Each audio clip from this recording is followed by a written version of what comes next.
In 1960, cars weren't just machines. They were rolling statements of who you were and how you wanted the world to see you. The streets were alive with chrome, tail fins, and engines that roared even when you tapped the gas pedal. In 1960, the Chevrolet Impala ruled the streets.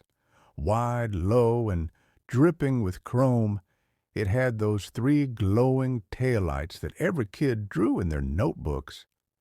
It wasn't just a car. It was Friday night, under the neon lights. Ford had the Galaxy, a car named for the space race. It looked like it could take off at Cape Canaveral, long, sleek, futuristic. It felt like driving tomorrow today. The Cadillac Eldorado was pure royalty. Those tail fins rose higher than your neighbor's fence, and the interior was as plush as a living room sofa. If you pulled up in one of these, you weren't just arriving, you were making an entrance. The Plymouth Fury lived up to its name, sharp and bold. It wasn't gentle. It wasn't polite. It was a car that looked fast, even sitting still, daring you to keep up.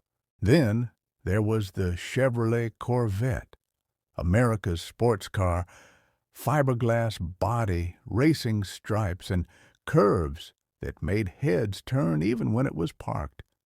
Every teenager dreamed of getting behind that wheel.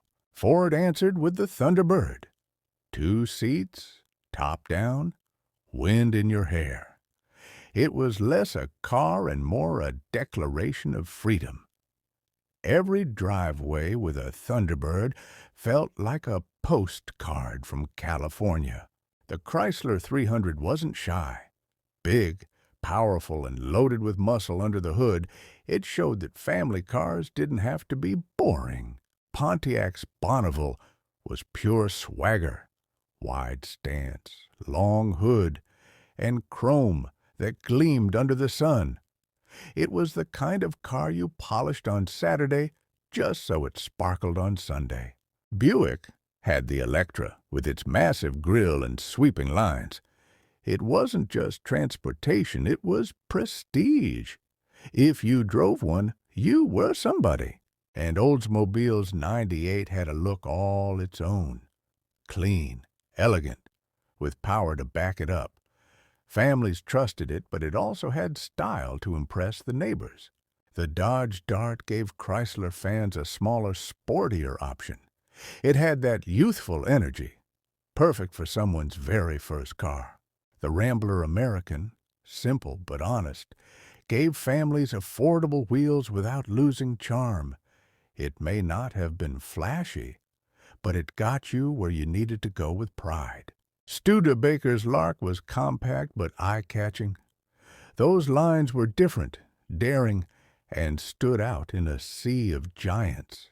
The Mercury Monterey sat between luxury and performance, giving drivers a taste of both worlds. It looked good at the drive-in and felt just as right on the open road. Lincoln had the Continental, already shaping its legendary square stance.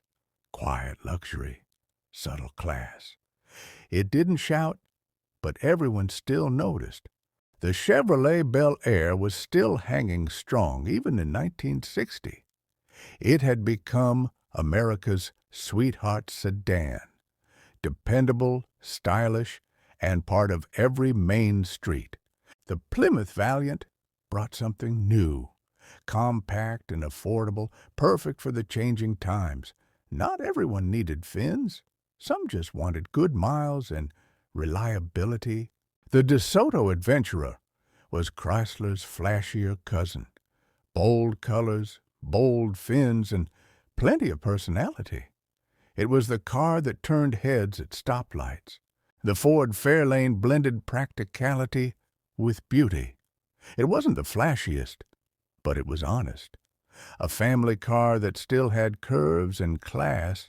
And then there was the Chevrolet Nomad, the station wagon that made family trips feel cool. With its chrome trim and wide stance, even the family hauler got style points.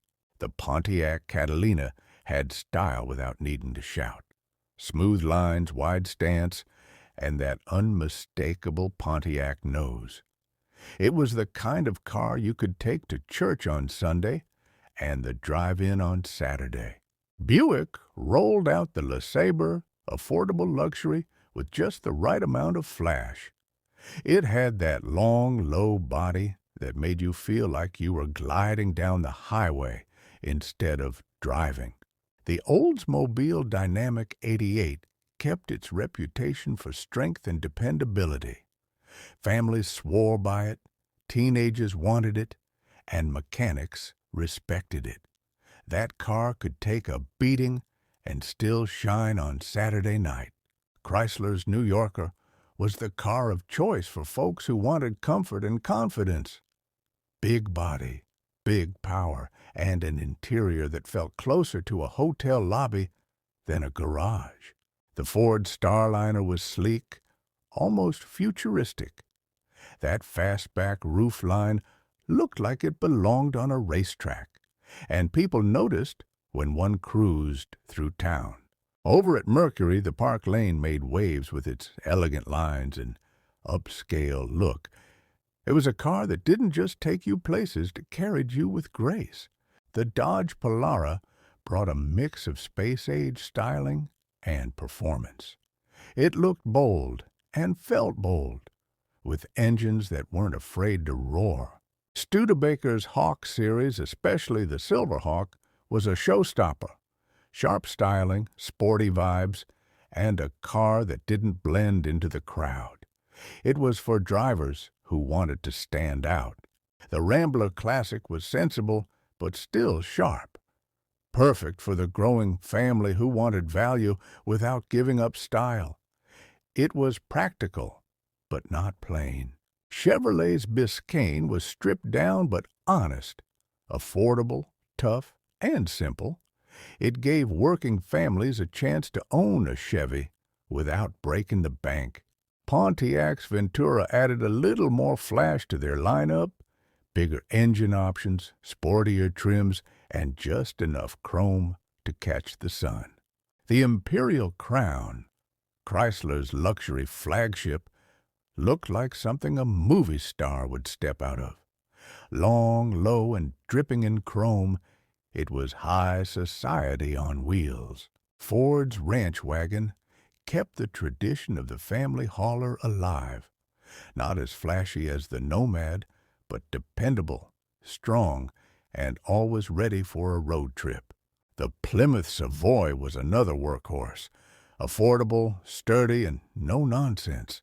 But it still had those classic 60s lines that made you smile when you saw one parked by the curb.